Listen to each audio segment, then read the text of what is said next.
You're watching the Chaos Protocol on Transplanar RPG, an all-transgender, people of color-led dark fantasy TTRPG show set in an original non-colonial, anti-Orientalist multiverse. If you like what you see, please consider pledging to our Patreon to support the show and get access to a patron-only after-show, early podcast episodes, GM notes, character sheets, and even the chance for your tabletop OC to cameo in our series. Thank you so much for watching, and enjoy. The Chaos Protocol is a dark fantasy series that may contain content that is triggering for some viewers. Content warnings for this episode include blood, fantasy violence, nightmares, monsters and monstrosity, fire, romance, flirting, sex, complex and complicated relationships, death of loved ones, body horror, trauma, and snakes. Arc 2, Episode 15, A Serpent Coils. From Carved Inside an Empty Urn by Connie Chong.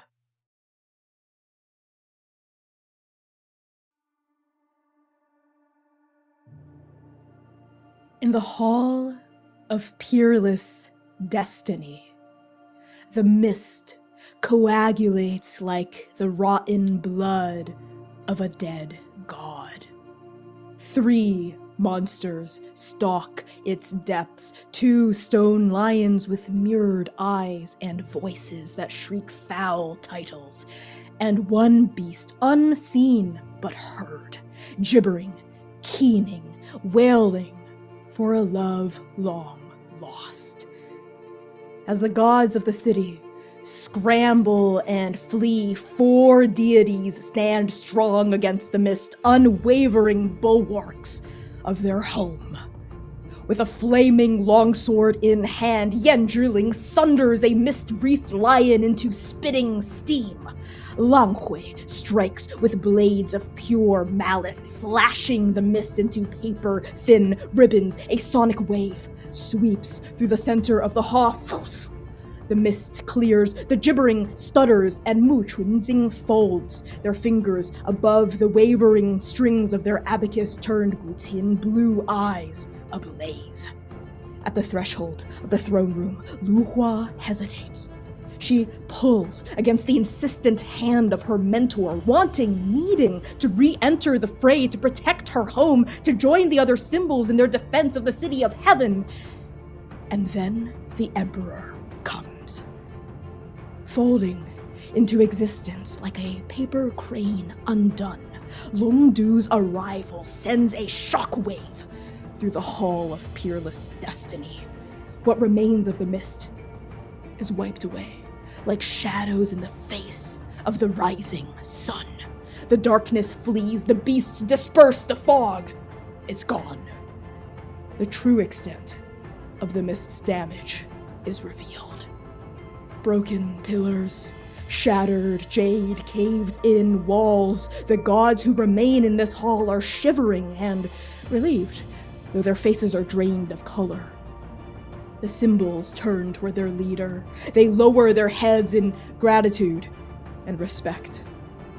Emperor Longdu stands in front of the throne. Her dark eyes are incisive, stormy. In a controlled and even voice that brings calm to even the most splintered of nerves, Ta speaks. Head Administrator, how many gods fled the hall when the mist descended? Mu Chunxing's hand passes over their guqin. It transforms back into that dark wooded abacus. They slide a few beads across a beam. Clack, clack. The noise is harmonious, like prayer bowls singing. I counted 67, Your Majesty. Longdu considers this. And how many gods did the mist take? An anxious ripple passes through the hall. Chunxing hesitates, then begins to count. The gathered deities, their irises moving rapidly, imperceptibly. Their fingers slide across the beads of their abacus like a virtuoso plying their craft. And then they speak again. 5, Your Majesty. Niuli, the god of weaving and harvests. Jinhebo, the ruler of the Golden River. Niaomu, the mother goddess of birds, Ma Wang, the king of the bridle, and Liu Bingmao, the frozen spear. It has also claimed 3 cultivators whose names have not yet been recorded. Before the people can panic, Long Du speaks. The mist is formidable, but so are we. Do not bend the knee to fear and desperation. We are not our darkest selves. We are who we choose to be in the face of chaos. Follow your symbols, place your faith in one another, and keep each other safe. When you return to your homes, do not wander the streets by yourselves. Be not alone in this time of need, but amongst your neighbors. Keep close to the hearth and trust your symbols. Now go and be strong. As the Emperor's proclamation rings throughout the hall, courage ripples through the gathered gods. Long Du observes from her throne like a shepherd over a flock. As the deities begin to disperse, we push in on the symbol who lingers in the hall the longest, watching the Emperor with a flaming longsword still burning in her hand. And then we fade to black. The first color to return is red. Vermilion, to be exact. In a flurry of crimson robes, Yen Zhiling strides into her private study. Study is something of a misnomer. It's an extravagant sanctum fit for a king. Bookshelves adorn walls of polished wood. The moon isn't visible. The mist obscures it, but an ever-present silvery light filters through the windows, painting the study with pale brushstrokes. 8 rooms branch from this central atrium, hidden by sliding doors, adorned with elegant wooden cutouts of birds, turtles, serpents, tigers, dragons, and Telian. Yen Zhiling walks past a tea table, a scrying bowl, and many beautiful sculptures belonging to her private collection, and then she stops at the very back of this considerable atrium, next to her writing desk. With a deep exhale, Ta sits, kneeling in front of the table like the scholar Ta is. Ta waves Ta a hand over the silk pages that cover the desk, a treatise on divine histories, and the characters of that page burn. The ink flakes away in ashen columns, revealing itself to be an illusion that obscures the true writing Zhiling has been working on. Zhiling grinds a stick of black ink against an inkstone, dips a brush pen, topped with the fur of a direwolf she hunted herself, into the resulting mixture, and continues to write. Seconds turn to minutes. Minutes turn to hours. Zhiling's brush never stills. She fills 1, 2, 5, 10, 40 pages worth of paper, and when she is done, the candle at her table has spent almost all of its wax. She lowers her brush, reads her own words back to herself. Her eyebrows furrow, her mouth hardens. Ta tightens the hand into a fist, and the papers burn. They burn and they burn and they burn until there is nothing left but ash, which Zhiling wipes away with a frustrated gesture. She twists her hand, and in a spark of light, blank pages reappear in front of her. They grind the ink against the stone, set the brush between their lips, and begin to write that same thing again, but differently, hoping that trial and error will wrest the right words from their pen. It doesn't help that as the hours grind and toil on, it seems the mist really has claimed their date. Zhiling is about to do something she rarely does, call it quits, when they sense her. The cultivator from Langhui's gambling house. the endearing, focused mage with the sad eyes. So Ta hasn't been stood up after all. Zhiling stands, the illusion stitches itself back over the paper, and they approach the threshold. With a charming, insolent grin, every bit as wolfish as the beast they slew to make their brush, Zhiling slides open the door. There you are! I was starting to think you'd stood me up. I rarely renege on my promises. Come on in. Gladly. Lumièra, as you enter, the door slides shut of its own accord, and you see a lavish atrium. The main sitting room is really big, and you see no fewer than 8 other sliding doors brachiating off from this central location. You know, there's an interesting rumor going around the city of Heaven. Seems like you and your companions were taken by the mist, but maybe we shouldn't discount you so readily. There are things that are at work here that I still do not understand yet.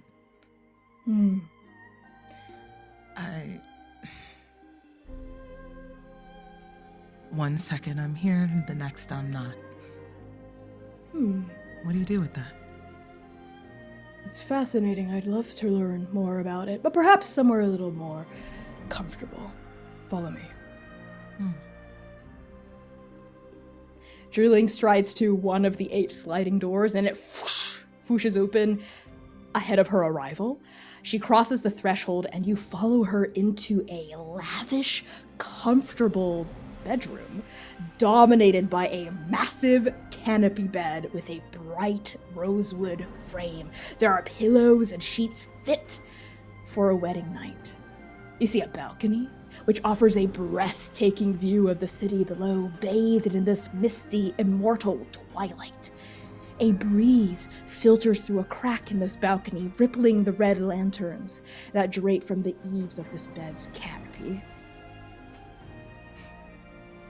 Lumièra will walk in and gently run her fingers across the edge of the canopied bed. I should have known you wouldn't skimp in your own decor decorations. I do many things. I never cut corners. Interesting. So, and Lumièra will stand up straight, looking Ta directly in their eyes.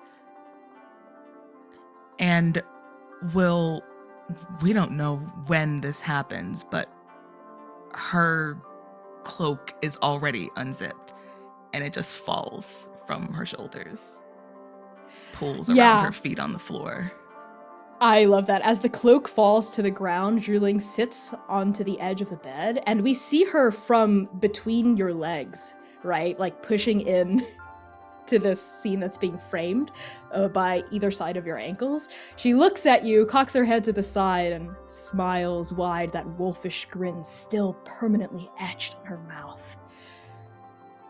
Lumièra, you and I, we're kindred spirits. You want knowledge because you know that knowledge is power. But right now, you don't have what you need, do you?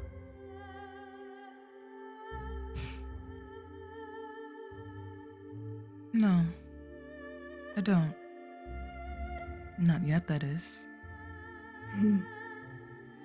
I remember what it feels like to be in your position. Do you now? I do. Come.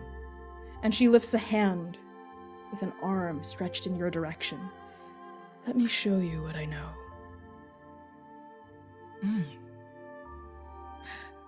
Lumièra smirks at that before a grin stretches across her face.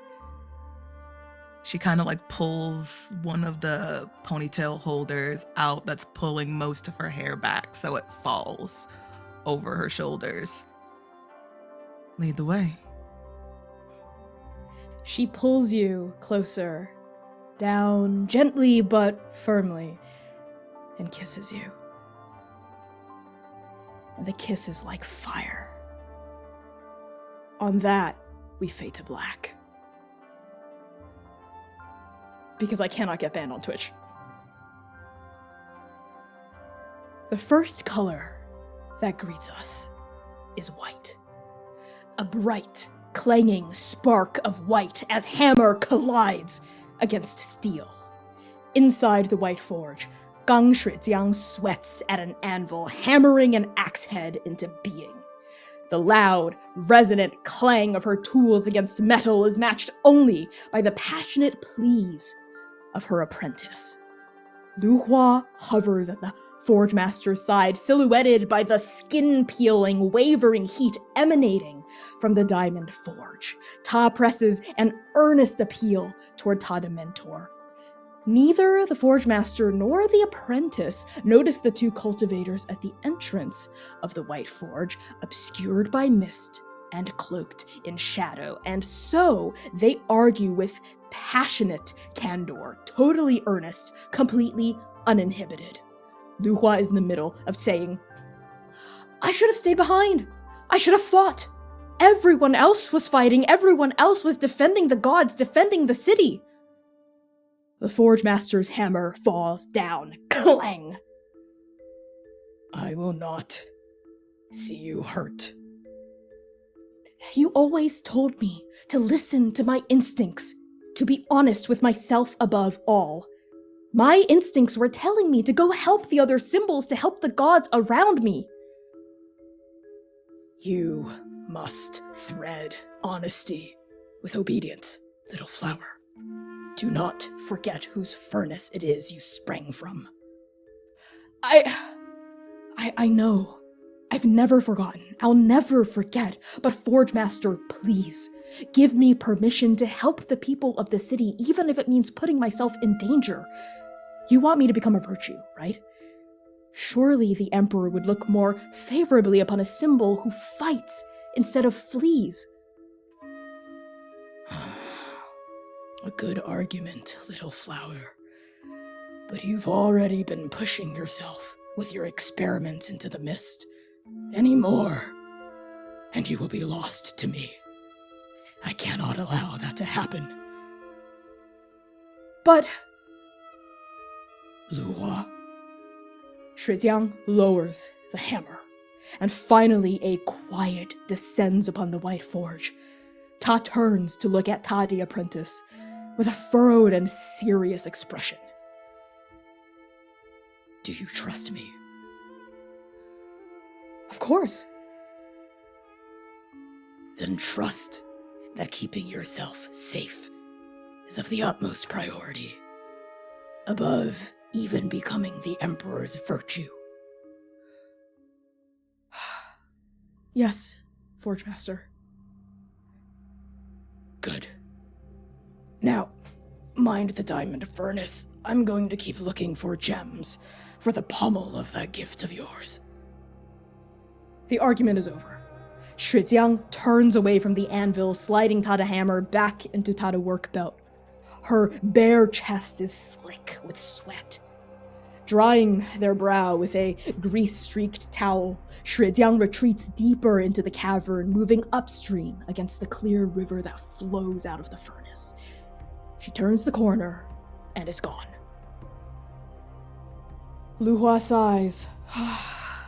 She picks up a pair of tongs from a workbench, and then pauses. Her eyes travel to the entrance of the cavern and fix onto the two of you, half-bathed in mist. Seir, you're all right. We thought you'd disappeared with the mist, and I see you've brought one of your friends with you. Yes. Seir has been taken aback this whole time, peering into the argument between apprentice and master. And as soon as he realizes that Xainan is indeed with him and looks over at Luhua, we vanished for a bit from the mist. And we're here, and you're all right. It's good to see you're well.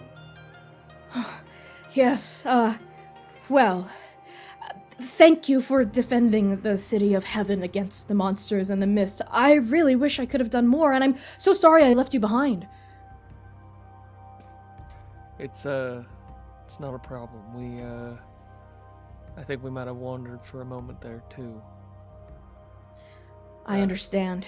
I've been foraying into the mist myself, and time passes so strangely in there. What do you mean? It's like I said during the council meeting. My experiments with the mist, I've been wandering into it, trying to find out what it's made of, if it's different from the mist we're used to, and, well, of course I reported my findings in front of all the gods. But now, the Forge Master thinks, quite correctly, I think, that my efforts are better spent working on this masterpiece. And Luhua turns back to a longsword on top of an anvil, and as your eyes fall upon it, you see masterpiece is something of an understatement. It's not quite done, there are a few more pieces that need to be put in place, but it is a beautiful, breathtaking blade. Once it's done, it will surely be one of the most gorgeous pieces of weaponry any of you have laid your eyes on ever. By fate. Wow. I hope it's as impressive as it's shaping up to be. It's supposed to be, and Luhua stalls, and then quickly pivots and changes the subject. Can I help the two of you? Seir, are you here to help out at the forge? Yes, and I think as he's saying this, Seir's feeling a little out of sorts after the conversation with Xainan and bringing Bot here, and he's looking around to make sure all of Nova is here, but all of Nova isn't. Xainan is having a similar experience, looking at the beautiful blade, and then almost like the instinct of Lumièra's curiosity should be on the other side of him, and he can almost hear her intake a breath, but she's not there, and he looks to the side where she isn't, and then looks to Seir. She didn't come with us. No, but she was, forgive us, Luhua, our third cultivator. We're just a little concerned. Oh. We split up a moment ago. She was headed to Vermilion Library. Yeah. Oh, the Vermilion Library. Well, if she's off to see Zhiling, she's in great hands. Zhiling is the strongest god in the City of Heaven, some say, second only to the Emperor in terms of sheer power. Well, that's a comfort. And they were gonna do something, a bit of research. Oh, then she's some definitely studying. in the right place. Zhiling's appetite for research is unmatched. I'm sure they'll be busy all night. So noted. You said you studied the mist, and Xainan kind of like files away the concern in a door that is not a disrespectful place, but also is just like, that's right. Lumièra is fine. How have you been entering it exactly? Well, it's all around us. You just have to Yes. walk into it as far as you can, and eventually your senses will become muddied and it will feel like the fog is pressing against you. I don't recommend anyone do it, as the Emperor mentioned during the council meeting. I myself probably won't go back to it. It addles the senses, you see. It makes my mind think of things I'd rather not think about. Well, Understood. Seir? Yes. I am here to work at the forge and maybe learn from you. Excellent. Yes, I could definitely use a helping hand. There's a lot of geodes to be cracked, a lot of ore to be moved. I could use your help holding the tongs as I hammer some of these weapons into shape. Xainan, will you be staying as well, or? And Xainan hears Artemis's instruction, especially knowing that now we are back in Eurydice protocol, most likely unable to summon the Oracle or speak at all or to trans. and here's the instruction to both pursue the mission, but also to stay together. And he weighs the two for a moment, looks to Seir. I'm thinking I'm gonna go ask some questions down in the Black River.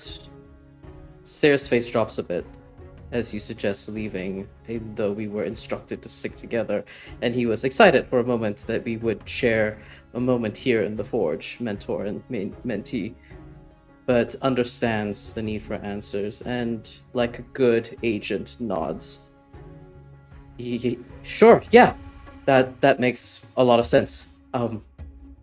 Be safe. And I Don't will tell stray too you, far. it is very clear also that this is not just agently curiosity. He's a little distant after hearing everything about Singh's funeral, the Hall of Heroes. Left outside the door once again. Yes, I'll be safe. You've got Luhua. Luhua has you. Yeah, we will. Blades. Yes, we'll be okay. Just be safe and let me know if you need anything. Yeah, I'll yell or something. Luhua, Yes. thank you for taking care of us lowly cultivators. You're very welcome. And of course, anytime. If you are heading to the Black River, just tread lightly around Langhui. She knows everything about everyone and isn't afraid to use that against people. Xainan smiles. I'm quite used to walking into danger. But thank you for the warning. You're very welcome. Seir, I'd love to take a look at those crescent blades again. Maybe if you lug enough kilos of rock and metal and ore, I might even get the Forge Master's permission to help you awaken them. And Seir's disappointment fades as he looks at the retreating back of Xainan's black robes and focuses on Luhua once again. Yeah. Point me in the direction. I'll lug as many gems as you like. Excellent. Let's start with this minor mountain over here. And as Luhua starts pointing you toward just like the hard manual labor of blacksmith work, we pull away from the White Forge and we see the fog thickening. It obscures our view of this other city, this so-called city of mist. And surfacing through these vaporous fumes, we see a series of scenes involving the different members of Strike Team Nova as they work, they play, and they travel.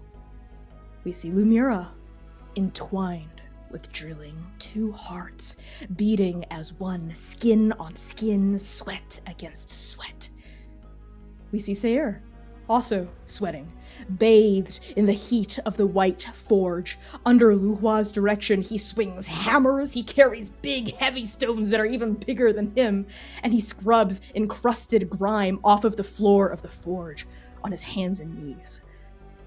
We see Xainan, his dark kimono rippling in the breeze, traveling through the canals, bridges, and mountains of the city on his way toward the Black River at the very bottom of the City of Heaven. Each of you reaps the rewards of this passage of time. Lumièra, you indulge in pleasure and attain some much-needed release from stress. Seir, your attention is focused, your mind as sharp as the edges of the blades you are helping Luhua craft. Xainan, there is therapy in wandering, in witnessing the beautiful landscapes of this mist-bathed city. Please erase Battered 1 from each of your character sheets, and reduce another status of your choosing by 1 tier. Let's start with Xainan. which status would you like to reduce by 1 tier? I think as he wanders, Xainan is going to rip the hem of his kimono tucked into his hakama, and wrap that burnt hand, and finally recover from his mishap upon arrival in the city. That's so funny. Yeah, Xainan, as you do, and you start to wrap your burned right hand and absolve that status, something about the fire crinkles against your palm, and you get the distinct feeling that maybe those riches you tried to pilfer belong to a certain gentlewoman scholar.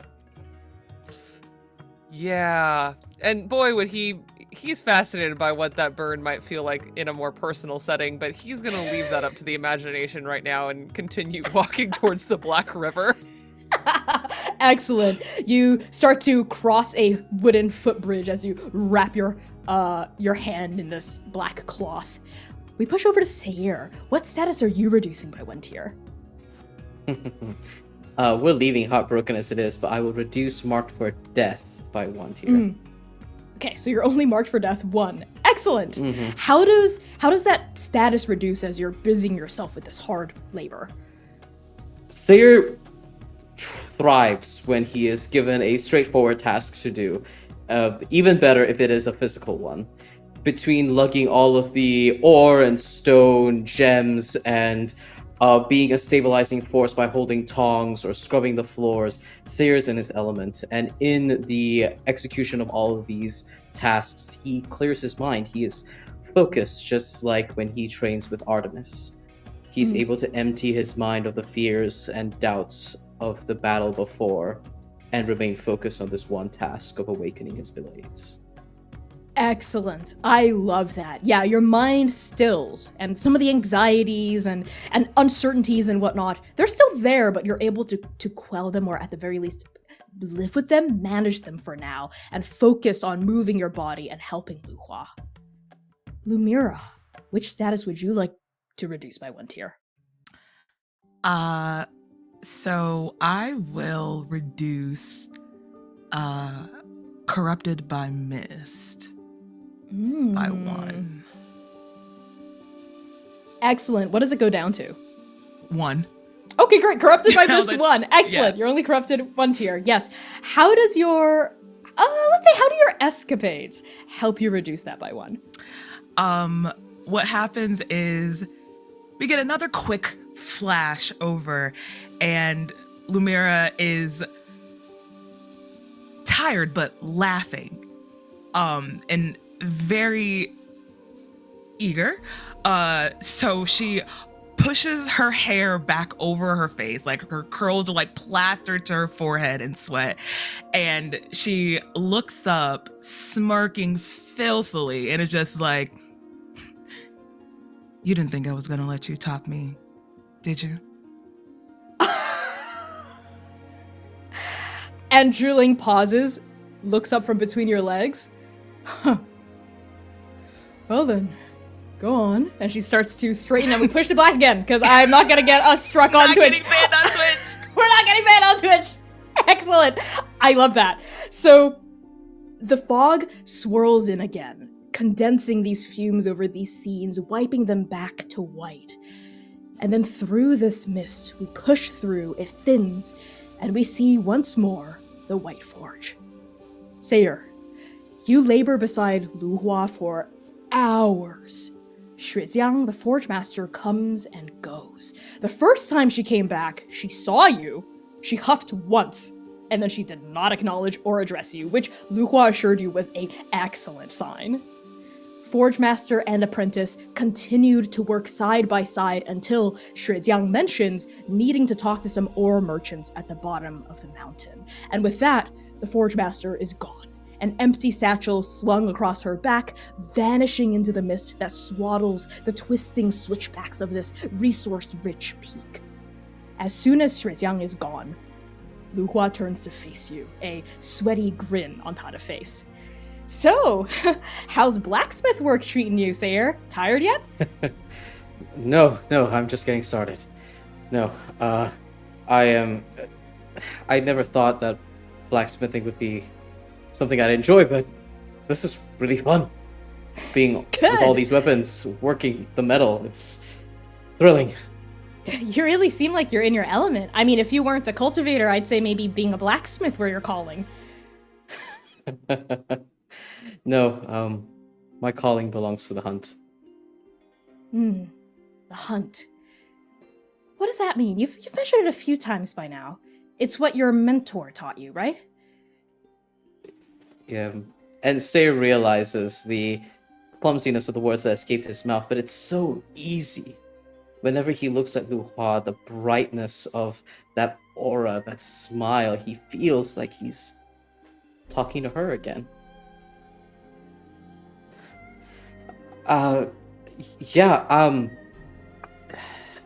My teacher, she's a great huntress, and she's taught me to be a hunter as well. It's my calling. You mentioned that back in the council hall. I'm an apprentice as well, and as you know, obviously I'm a mentee under the Forge Master. And like I mentioned to you, the most important things that she's taught me is to always be honest and always follow my instincts. Seir laughs for the first time, honestly and sincerely in forever. It felt like he lost it for a moment. That sounds very familiar. It seems that the Forge Master and the Great Huntress would get along in their own smoldering way. I hope they would. The Forge Master doesn't really get along with anyone. I guess Ta has a bit of a reputation for being rather grumpy, but I see through the grumpiness. I know that deep down she just really wants what's best for everyone. She wishes everyone else would be as honest as she is, and me, I try to be. But what about what you want? I overheard. Sorry, we were right at the entrance. That's okay. I hope the argument didn't paint me in such a bad light. I don't usually talk back to my mentor, I promise. No. Why would you say that? And Seir kind of like creeps closer, like putting the tongs down. No, I just it sounded like your heart was set in being there with everyone. It is. I know the Forge Master is just looking out for me. She doesn't want to see me hurt. I mean, she's a god, I'm a god. She can't have children, you know? That's part of the deal when you ascend. So I guess I'm the closest thing to a child that she has. I did spring from a spark of her hammer. I don't think she wants to lose me, that's all. And Seir sees the shadow of Sing's face on Luhua's. Protecting you is probably the most important thing in her mind. Don't think less of the Forge Master. Ta just wants to make sure you're safe, and I can understand protecting something at all costs. You're right. I could never think less of my mentor, ever. I don't think there's anything that can make me do that. But I do know that where she's coming from is a good place. But I want to help. That's what my instincts are saying, and my mentor is telling me to disregard all the lessons she's taught me. It's a complicated question. But I suppose I should just keep my mind set on this blade. And she turns back to this masterwork blade that she's been working on between instructing you to help out around the forge. She's been basically chiseling away at it at a whetstone and sharpening the edges, refining it. It looks like it's about 90% done. It's just missing a gem in the pommel. There's a seat for it, but no crystal sparkles within. And when you look at it, even though the hammer rings out and the whetstone like grinds against the blade, you don't feel anything vibrating or emanating from it the same way you'd felt power and magic emanate from Trunzing's abacus or the flaming longsword Zhiling was wielding. And noticing that look on your face, Luhua explains, it hasn't been awakened yet. That's the last step. After I seat the gem, give it a soul. Kind of. A soul. Kind of. It's more like it'll be imbued with intense spiritual energy. Awakened weapons aren't Oh. exactly people, but they have feelings and intentions of their own. Personalities, even. Oh, what kind of personalities? Like that of their wielder? Not always. Usually, it's imbued with what the person who made them is thinking of when they awaken or make them. Sometimes, I don't really know where their personality comes from. I guess it's the purpose for which they were made. For instance, I felt that Zhiling's flaming longsword feels rather confident, a little cocky if you ask me, very proud of his power and strength, and the abacus is very, orderly? Orderly? Yes, just like the head administrator. So I guess they do kind of take after their wielders. Huh. And whose sword is this? Whom are you Oh. crafting it for? Well, in the spirit of honesty, and because I feel like maybe we're becoming friends, I'll tell you. But please don't think any less of me. Why would I do that? Because this sword, this diamond blade, I haven't named it yet, but it is made from pure diamond. It's for the Emperor. Oh, It's a gift wow. from me to her. A symbol of the fact that maybe I'm worthy of the seed of virtue. I don't know. I guess some people could think it's a bribe, but it's not a bribe. It's just a gift that I expect something out of. And What? Seir just laughs as he leans against the table upon which this this blade is sat upon. I just can't. I mean, isn't that the definition of a bribe? I guess. I know that's why the Forge Master told me to be careful about not banding the fact around that I'm forging this beautiful blade for the Emperor. It was the Forge Master's idea in the first place.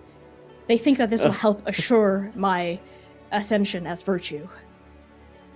I mean, maybe instead of thinking it like a bribe, and Seir attempts to kind of match Luhua's energy, this brightness, and as he leans forward, wearing a smile that's not his, maybe you can think of it as a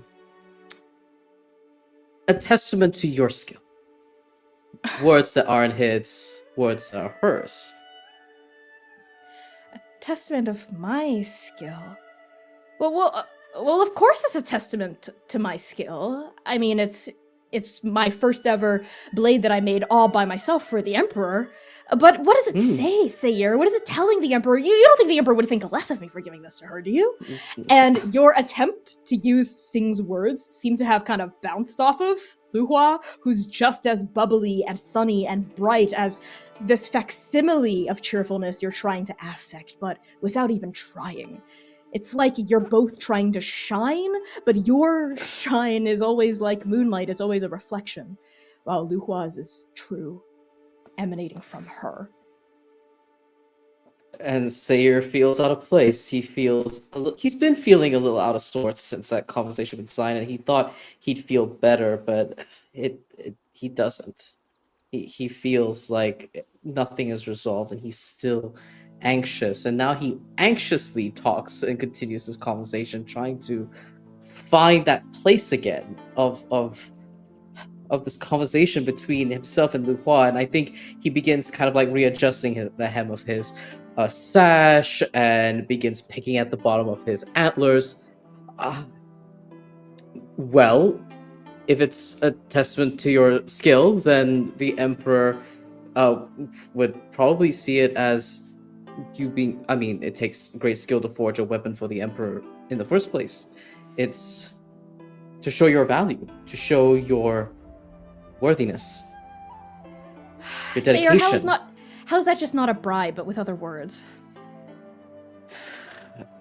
And Seir sighs defeatedly, realizing that placating people really isn't as easy as it looks. But, enough about this totally not bribe of mine. Let's talk about your blades. We've been sweating here for hours, and I've been counting, not as good as the head administrator can count, but I've been kind of counting, making a tally of it. I would surmise, based on the amount of hard work you've been putting in, you've made 10,132 merits, which is more than enough to pay Langhui back. I believe you owe 8,000 something? It was 8,927, I believe. Oof. Yikes, okay, yeah, so you only have a little bit left, but we can be done here and talk about fun stuff. I mean, if you're still okay with helping me with the blades, I would. Yes. Would love to learn. I know the Forge Master didn't say anything, but I gave them a look and she gave me a look back, and I think that means it's okay that I use the Diamond Forge to awaken your Crescent Blades. So let's do that. Seir remembers exchanging looks with Artemis where full conversations would occur and nods in deep understanding. As long as it's alright with the Forge Master, then. Yes, but let's do it quickly before she comes back. And Luhua hustles over to the forge. Okay, I walk on over and Seir raises an eyebrow in a moment of original Seir where he would raise his eyebrow and sing while bringing in a animal that was not meant to be at Trans. Oh, God. Luhua's back is turned to you as they fiddle with the door of the forge, and then they open it. And just like every time the door has been opened, a massive blast of heat rushes out and punches you in the face and makes you even sweatier than you already are. This pure diamond forge with licking tongues of flame that could melt your very soul. All right, okay. What you have to do, Seir, as the wielders of those weapons, is place them into the heart of the diamond furnace, and you have to be the one to close the door. There's not going to be a viewing port, as you know, so it's a matter of faith. Seir unsheaths the crescent blades, looks at them one more time as he's about to put them through a trial of fire, and he takes a deep breath and sets his blue eyes against the flames and does exactly that. You can feel both blades vibrating in your hands as they approach the fire, not fearful, but eager, as though they were being drawn inexorably toward their fate. As you place your hands inside the forge and you put the blades down, the flames lick and roar around your fingers, but they don't burn you. They're looking for weakness, looking for doubt. Seir, in this moment, do you let any in? There is a moment of doubt still shadowing him, not on the blades or their efficacy, but on him, on his place. If he can't be the light, then what good is he? What is his role? What is his purpose? Sensing that doubt, the fires from the diamond forge twist around your fingers, your hands, your wrists, not to punish you, but to purge you of that insecurity, of that worry, the flame, this heat. It's cleansing. What mark spasms its way up your hand before you draw it away from the forge? Oh, hell yeah. It is the bright yellow and gold color of a blade that's just been removed from flames, kind of wrap up his arm in bands. Like his own arms are weapons being pulled out of the forge. Yes, as you pull your arms out, Luhua says, quickly, close the door. And Seir maybe shuts it a little too loudly. Clang! You slam the doors shut, and we still see that bright yellow, white, golden glow on your arm, and as it starts to cool off, it leaves a mark in its wake. Almost looks like the stripes of a tiger. Which of your hands, or is it both of them that are marked? I think it's both of them.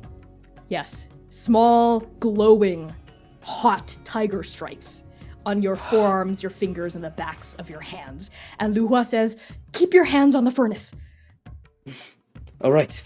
And Seir does exactly as he's told and stares at these flame stripes that have appeared on his arms, but he keeps his focus. He will not waste the gift that the great huntress has given him all those years ago.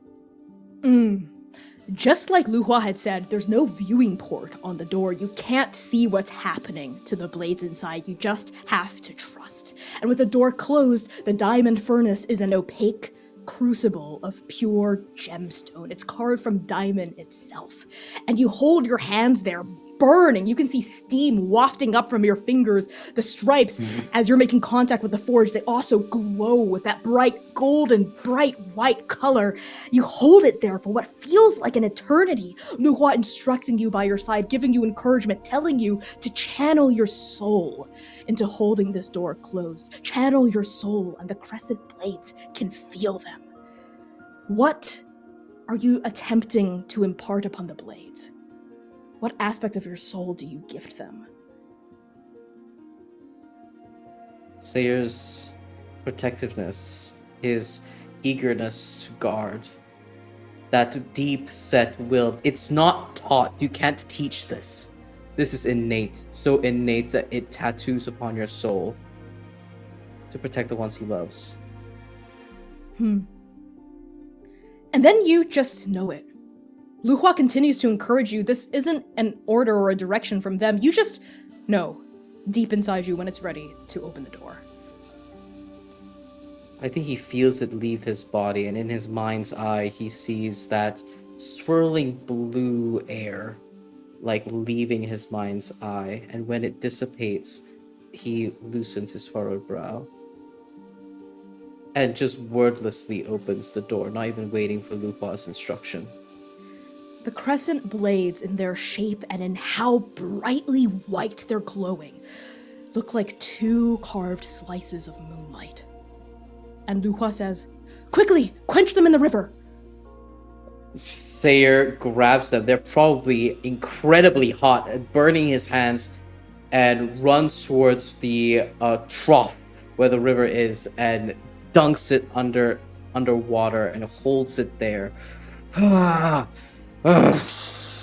Huge gouts of steam bubble upward. You can see the part of the river that you're dousing the blades in bubbling and boiling from how hot this heat is. But whatever this water is, it feels holy. It feels divine. And you understand intimately why the Forge Master had chosen this peak to build their furnace out of. It is for this water, the quality of which, the quenching of which, can imbue even the hardest, toughest ores with magic. And then, they're done. They're ready. The bright silvery glow gently fades and dies down underneath your closed fists, and you see your crescent blades. They look just like before, but there is something glowing about them, a deep, innate aura that they did not have before, or rather, that were hidden before. And as you lift the blades out of the water, you sense them. Their personalities? The one in your left hand feels calm, solid, violent. Oh, it craves violence. It craves the hunt. And the one in your right feels bright, lively, patient. Violence and patience. And he blurts it out. Patience and violence. Just like they taught me. I guess those are their names. And he stares at them. A lesson made, personified. Patience and violence, they're not just approaches, they are who they are, who these blades are. Their names. Is that what this means? Is that, will they speak to me? And he kind of like brings a blade to his ear. No voice comes, but you do feel that deep reverberating hum. Some quality of them that was innate to them, just like the desire to protect is innate to you, has been unlocked, has been brought out by this purification process, by this awakening. Thank you. I've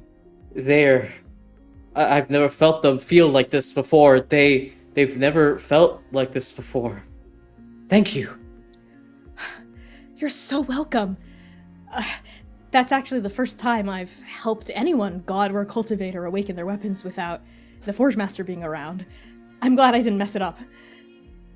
Of course not. You may be the Forge Master's apprentice, but the Forge's command you easily wield. And this is the Thank first you. time he's been really honest, I think. Luhua sees that. They hadn't commented on your wearing of the mask, let's say, but they do turn their head and smile genuinely at you when you give this honest phrase. Thank you, Seir. I hope patience and violence will serve you well, and you them. They always have. Called it my guiding principle. And he begins to sheath them on his belt, still feeling that hum even around his waist. As you sheath both crescent blades, we pull in on your fingers, still burning white from the hot heat, the flame of it. And that whiteness spreads to encompass this entire scene, turns into foggy mist that we push through, and when it lifts, we find ourselves in the Vermilion Library. Lumièra, you lie on a mattress. This mattress is as wide as the horizon, as soft as a rising cloud, tangled in sheets and skin and sweat. Zhiling lies beside you. Both of you are breathless, sweaty, your pulse hammering in your veins. You're not done yet, not by a long shot, but you are taking a brief break. Zhiling rolls to face you. Her short, black hair falls into her crimson eyes, those dark strands finally freed from her slicked back bangs. She addresses you with a teasing lilt to her voice, but her words are direct. So, who is she?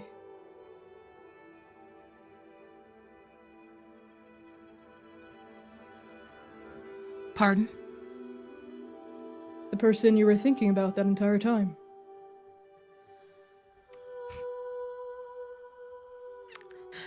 Lumièra should be shocked by this, but weirdly enough, she's not.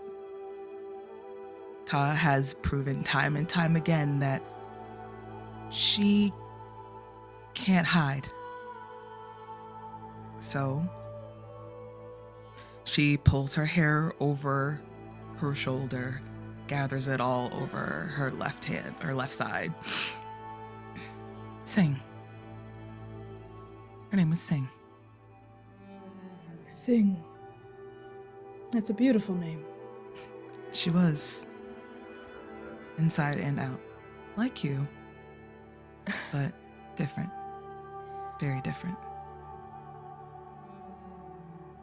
I can't help but notice you're speaking about her in the past tense. I recently lost her. So, I see. but I try not to think about it.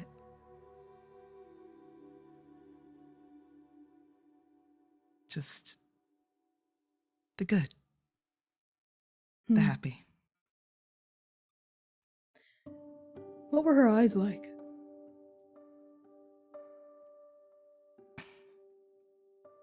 Pink.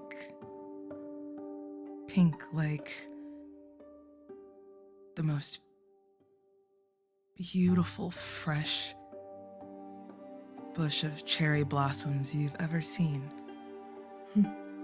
Kind of like when the sun rises on the horizon and covers grass with dew. You know that glimmer, that shine? Yeah, I do. She had that. How did you meet?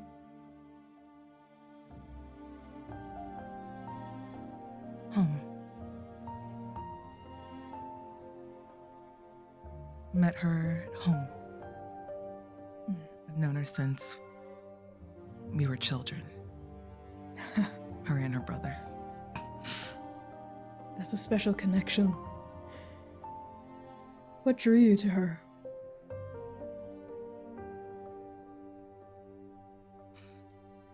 The same thing that drew me to you. Was she a Confidence. gentlewoman scholar as Confidence. Knowing what she can do and what she was here for.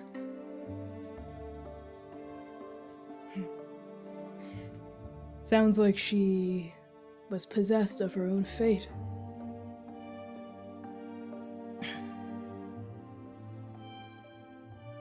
Fate has a funny way of laying the cards out on the table.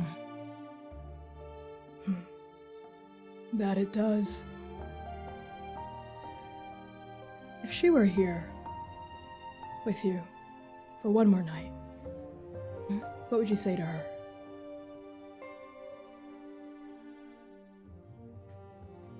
I would tell her I loved her. Did Always you tell her have. while she was here?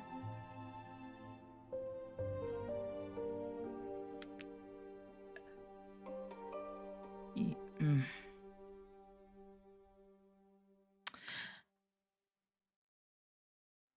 And Lumièra kind of is stuck in trying to process, trying to find words. Her eyes kind of are bouncing around as she's trying to think for a second. No, I was never brave enough to tell her while she was here. So, being a coward and not opening your mouth when you should stops you from everything. So, you either take the lesson and you move forward, or you hold it and keep it close when no one is there. And you feel then. Only then. Zhiling's face this whole time has been very soft, very gentle and open. Her eyebrows draw closer together, looking at you not with pity, no, but empathy. She reaches out a hand and gently strokes the side of your face. Lumièra,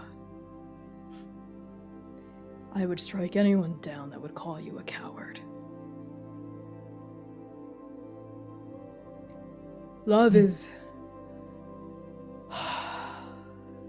the most terrifying thing in this world.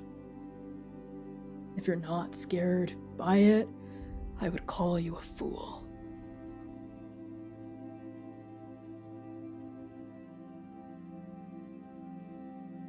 So, and Lumièra softens just a tad, but enough that they can see it. So if I'm not a coward, why do I feel like one?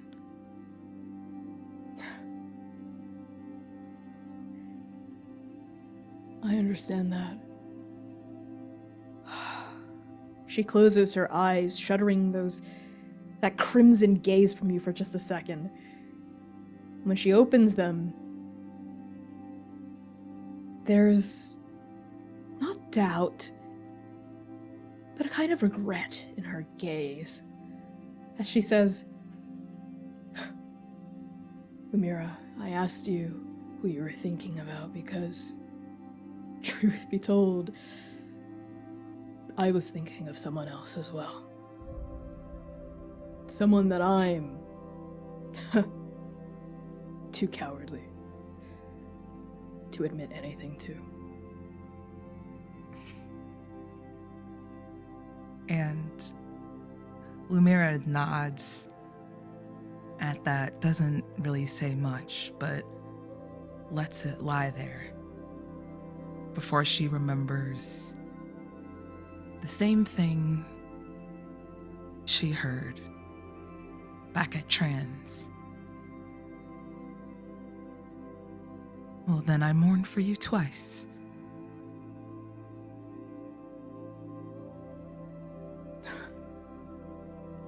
I don't wish this on anyone. I sure as hell don't either. Except maybe Langhui, that bastard. Okay. Enough of this. Round 7. Hold on there. And she lowers her hand from the side of your mouth and cups it against your hip. I haven't told anyone, but I just told you. I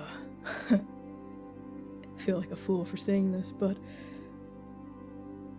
there's this letter I've been trying to write. A love letter. God, I feel like such a maiden saying that. It's, unsent. I've been attempting it, but the words aren't coming out right. Ridiculous, isn't it? I'm a scholar and the words aren't coming out right. I can't find the right characters, the right metaphors. Words are fickle. Even those of us who know thousands, multiple different languages, sometimes they still fail. I wish they wouldn't. Words are kind of my whole thing. You But and me you're both. right. You're right. Sometimes we can't write or think our way out of a situation.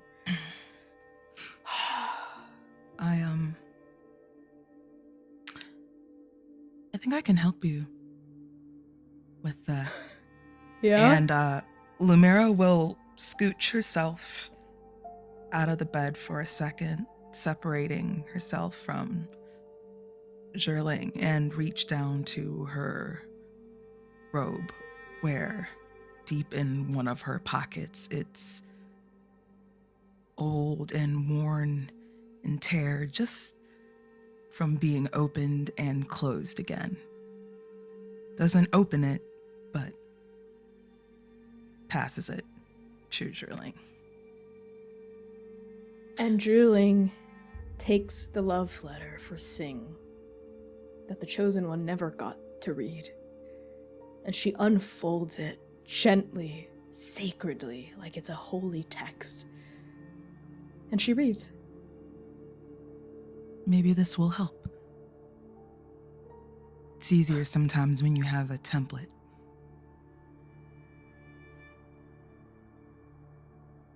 You fill in what you feel from there. I could never poach your words from you, Lumièra, but this is beautiful. And it's inspiring. I wasn't It is. expecting you to. I knew you would write your own. Of course. I am, for the first time, however, attempted to plagiarize this. It's very magnificently crafted. Well,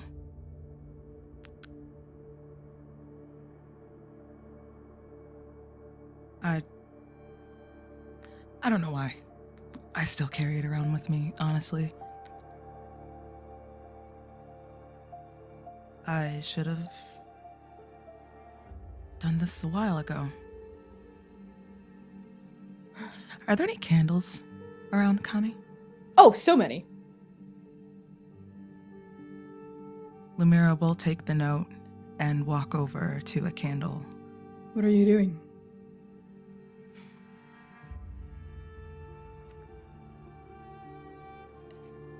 Carrying this feels so heavy. But I never got a chance to really talk about it. So, thank you.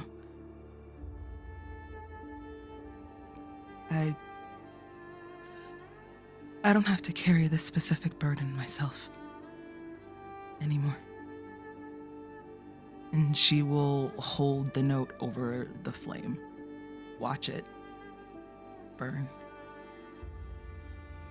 Zhiling swings her legs over the edge of the mattress and straightens. Are you sure, Lumièra? I know it's heavy. You don't have to carry it alone. But sometimes the heaviness reminds us of how bright it was when it was here.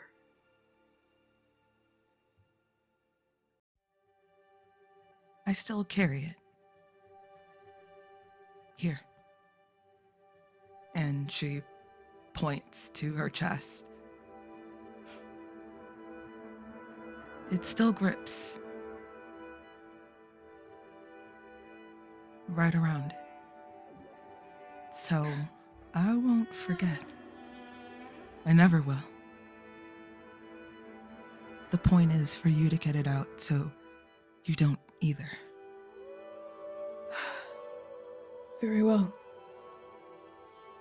As you and Zhiling watch your letter to Sing burn against the fire, the edges of the parchment curling up like fingers outstretched toward a lover's hand they'll never reach, Zhiling says, with a shallow sigh, So I guess this is my sign to tell the Emperor just what she means to me, huh? If there's anything I've learned in these past few months is you never know what time you have. Like I said, fate is a fickle thing. And with that, the last of the letter burns into oblivion.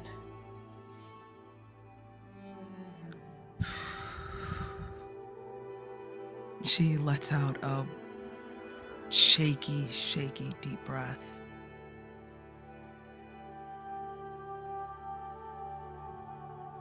Kind of wipes the corner of her eye for a second. Sits in it. Just still kind of watching whatever's left, those last few burning embers, kind of turn to dust and float away in the night wind. She kind of looks out over the balcony into the horizon. And just for a second, she smells cherry blossoms.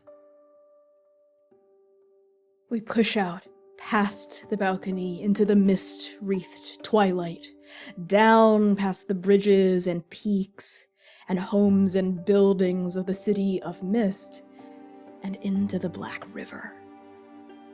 Xainan, you are finally back here again, surrounded by gambling houses and luxurious restaurants and the ever-present scent of incense.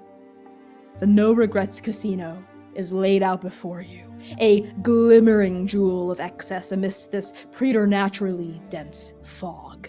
As the Emperor has decreed, very few people are out and about on the streets. You alone stand within the mist, looking at the warm light spilling from the closed doors of taverns, pleasure houses, shrines. You sense a familiar presence across the titular Black River from you. A small wooden footbridge arches over rolling, gushing waves leading into the courtyard of a temple. Even from this opposite bank, several dozen bu away, you can see kumquat and plum trees flanking an incense burner. Amongst them is a single cherry tree, looking out of place with its falling pink petals and gently swaying branches. A ramp leads into the open mouth of the temple itself, dark wooden pillars supporting a tiered stone roof. The familiar presence, the presence you've been searching for, beckons to you from within the shadowy depths of that temple, though from this distance you make out no further details. Do you answer the call, Xainan? Oh, you're muted. I think before he turns to even step towards this divine summons, a piece of him, a wisp of ghostly will, reaches out from him in just a small gesture, a hello from deeper inside of him than he can say. And he steps towards the temple. As that gesture wavers outward, you follow your own footsteps toward the summons, toward the call, walking into the courtyard, smelling the fruit trees laced with divine power, watching cherry petals flutter past your eyes. And then you find yourself inside the temple. Within the interior of this monastery of sorts, you see a curved roof supported by pillars carved from pure black wood. Hanging from the ribs of that roof are braided prayer papers, densely layered like firecrackers. And for a half heartbeat, you think of the sutra papers that Naeem uses. And then your eyes fall upon the wooden altars lining the walls to your left and your right, but none of these altars are as mighty or as tragic as the central shrine at the very back of this temple. You see, towering above you, a statue carved from pure gold. It shines outward from a rosewood alcove. It is tall, divine, the crown of it scraping the bottom of the ceiling over 20 feet above your head. This mighty statue depicts a god. No, a demon. With eyes of blazing black jade, a thunderous face, and long, sweeping hair that fans out beside billowing robes. This demon statue looks exactly like Emperor Longdu. And yet, they are also entirely different. Kneeling in front of this shrine, holding a stick of incense to their closed eyes, their back facing you, is Langhui. The snake, coiled around their shoulders, twists to look at you, its pink tongue tasting the air, flicking in and out as soon as you have set foot inside. And without turning around or even opening their slitted eyes, Langhui addresses you. Here for more verbal punishment, wandering spirit. Only if it comes with answers, too. Answers. Your quest for answers will be your undoing. And there's a truth in that Xainan pushes aside immediately, like someone unfolding a crumpled thought, a memory, a vision. Just curious. But don't let me interrupt. I was just finishing up. Call it a sentimentality I refuse to let go of. And they stand and gently place the incense stick onto the shrine. Xainan, fully soaking in the weight of the reverence of this space, removes his hat and takes a long moment and looks up at the prayers hanging from the ribs of the ceiling. And he also remembers seeing Mayday calls falling from the sky at Trans. He remembers every time he's ever seen Naeem use his sutra paper. But he specifically remembers the feeling, that shudder of power that he doesn't understand. And then he looks back to this god, demon, and they're more terrifying than the towering statue behind them. to him. But he bows. Deeper, I think, than he bowed even to the Emperor.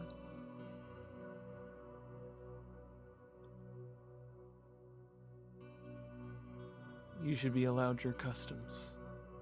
The space to have them. The Emperor allows my frivolities. They're harmless for now.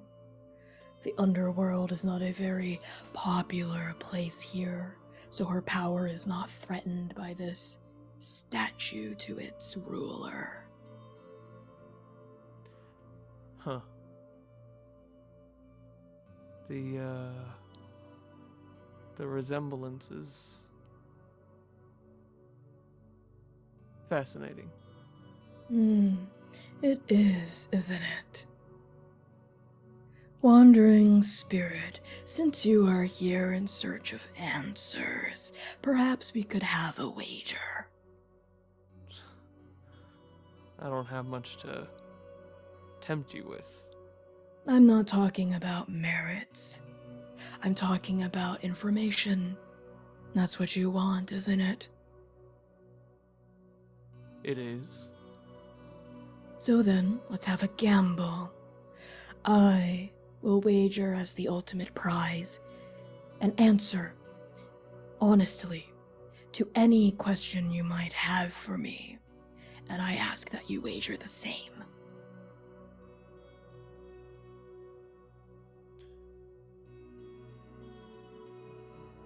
I will... And this is hard, even visibly, for Xainan. Not because of training, not because of trans, not because of any oaths that he's ever made, but because he is honest to a point. He would never call himself an honest man. I'll take that wager. Very well. Then let's play a simple game with easy rules to follow. Knuckle bones. Best out of 5. The ante is a minor question each. The winner of each round must answer. I haven't thrown bones in a while. Sure. Let's see how your luck stacks up, or if it's expired after disuse. Don't count me out. She turns and gestures a hand, a black-tipped hand. As she does, you see a table weave itself out of shadow between the two of you, a low table and a set of low cushions. She kneels in front of the knucklebone table.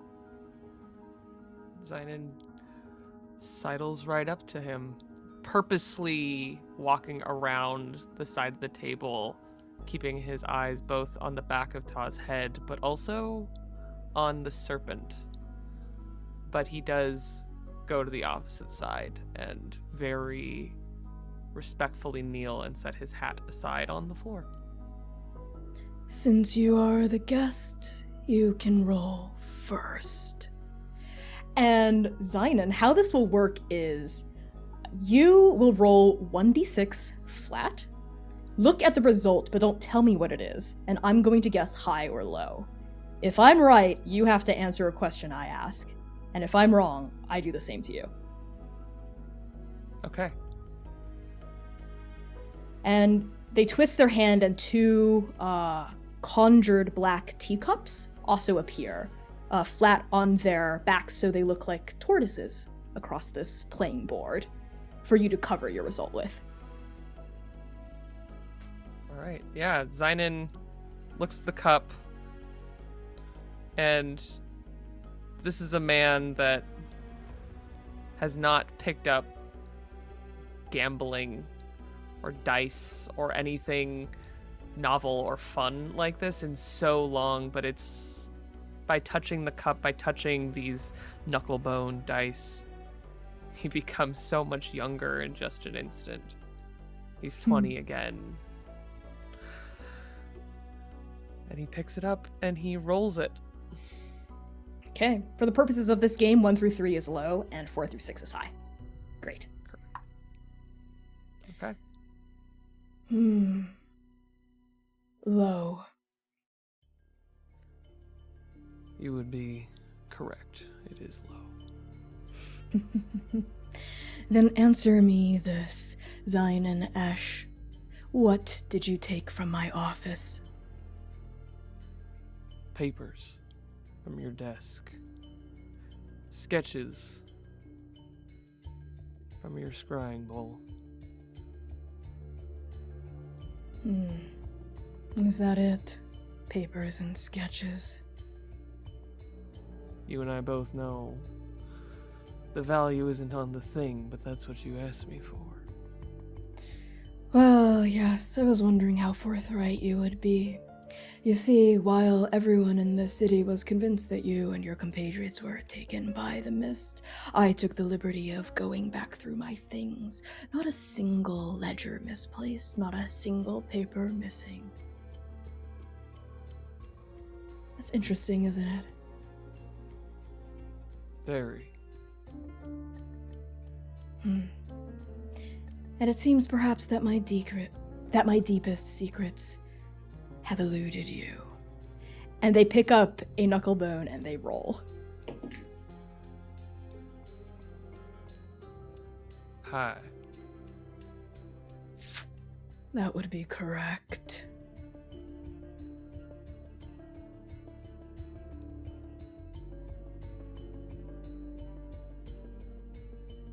What did you and the gentlewoman scholar disagree about before the mist came in?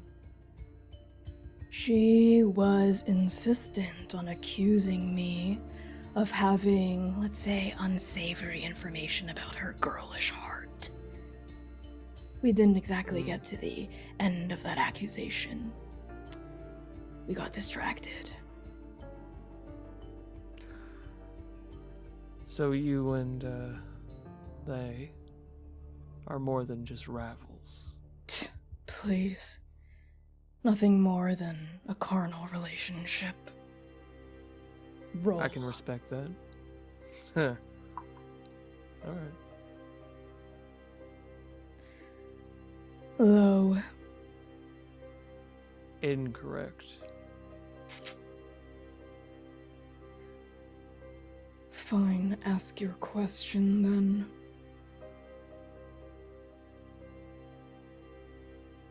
Why does that statue resemble the Emperor?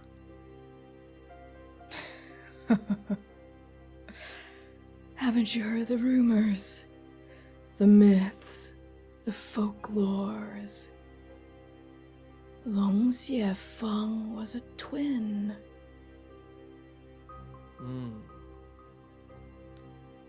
Convenient for devouring something that can destroy.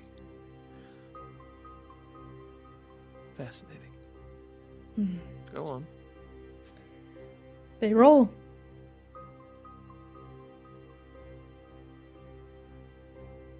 Hi.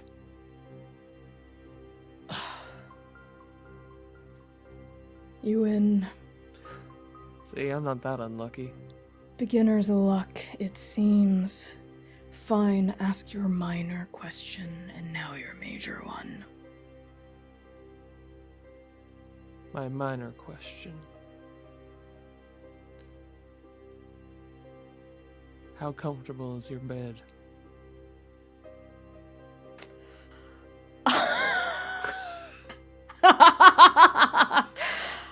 Langhui's eyebrows rise imperceptibly, and their slitted pupils slide across your body, across your face, as though ascertaining you in a new way. The snake hisses. Quite. It's got plenty of room, too, but not for unworthy bodies. I'll let you know when I find one. Xainan finally straightens up, looks this very clever ex-demon, current demon over.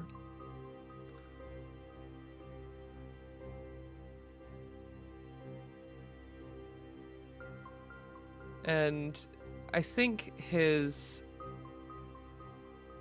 inclination to ask direct questions is overcome by the fact that he has questions as a trans agent, but he is weighing many questions, and all he can think about is the look that Langhui gave him in the Hall of Peerless Destiny.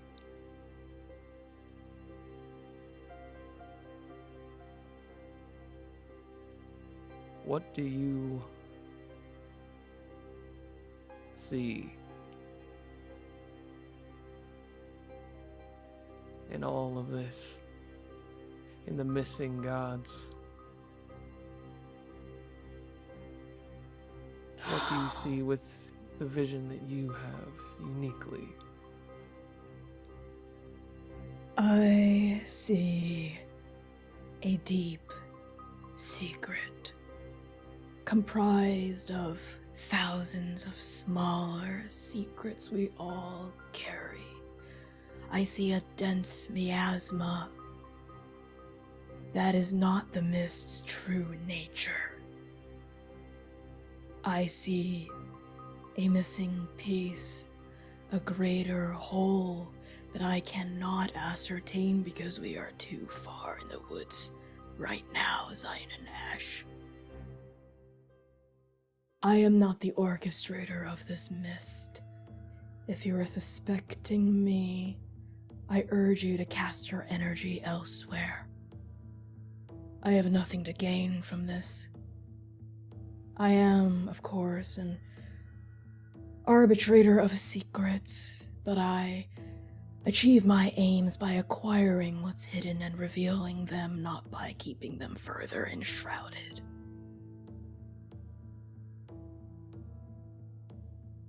I see a blanket of denial. The devouring. The devouring was many things.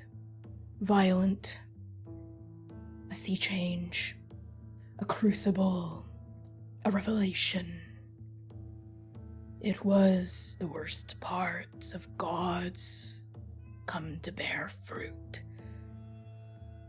I would say many of us, if not honest, were at the very least desperate with our intentions during the devouring. I was immortal at the time, you see. I cannot speak toward the godly perspective, but I've heard talk of how the mist was similarly thick during the tribulations. Though the thickness of the mist during the devouring doesn't feel like it is now. Right now it is as though a miasmic soup. But during the devouring it was more like a shroud of daggers, hungry teeth, divinity seeking to eat divinity.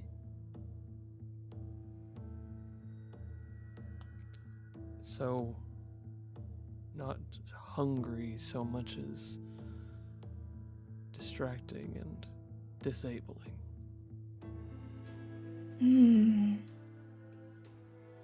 It could be hungry insofar as it reminds the gods of the devouring. But the strangeness with the mist here is a misdirection. A manifestation of a bigger piece I don't quite understand the edges of quite yet. Then I guess we have to keep finding the shape of it by searching the edges. Yes, I would say so. By probing the boundaries, the seams that separate gods from our monstrous selves, let's say. No doubt you started to piece together that the beasts that were menacing us quite resemble in number and in unflattering countenance the deities that are missing. All aside from the Yes. courtier of four symbols. I think that we shouldn't worry too much about the courtier between you and I. You seem confident. I am quite. Well then, wandering spirit, let me offer you some information, free of charge. You have a foot in the ghost realm, and a foot in the now. When I look at you, I see spirits. So many spirits not of this world, and last words, not yours, other people's. Yours as well, right above your head. But the last phrases of others that haunt you. And yet, you flee from them. You refuse to look at them. Why?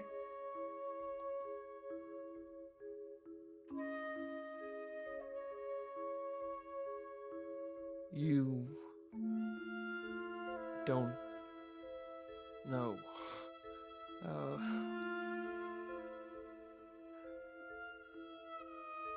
I don't know what kind of grief you have experienced. But when it sits as heavy as an entire world, sometimes looking forward is the only way to move. So it's too painful then. I have to get by somehow. I can understand that. But I learned a long time ago not to run from the things that scare me. I'm not running. Aren't you? Understanding secrets means understanding the truth, Xainan. It means seeing the core of who you are, your own power, and your own limitations, your drives, and your haunts. Do you understand them, Xainan Ash?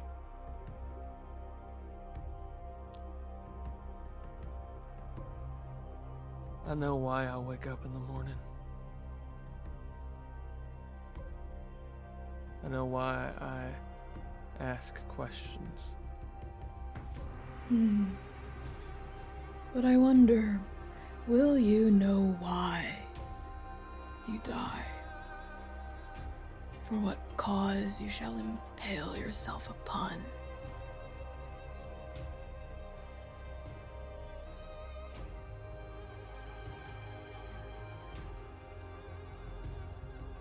Every second I have is spent in one direction. Serving something greater than myself. Something greater than yourself. I hope that satisfies you, Xainan. Because one day, you and all of us will be claimed by the ghosts that haunt us. I hope you don't forget their names. I walk with them every day. I'm already with them. But do you look them in the eyes? Interrupting your conversation, Xainan. And yours, Seir. And yours, Lumièra. Is the sudden flinching of the symbol that you're with.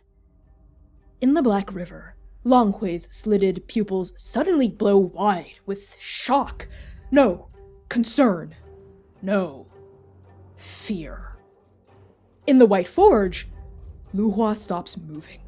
The hot sweat on her brow turns cold as her expression pales and her head twists to the side as though trying to hear something that you can't, Seir. And in the Vermilion Library, Zhiling freezes, her body going still next to yours, Lumièra, her breath catching in her throat, not because of anything you've done, but because of something else entirely. Something only the symbols can sense amongst each other when one of them is in mortal danger. And on that, we're going to cut to break. So thank you all so much for tuning into this episode so far. How gay was that? We will be right back in about 10 minutes. Enjoy the fan art reel. Enjoy the word from our sponsors. We love y'all so much. Bisho.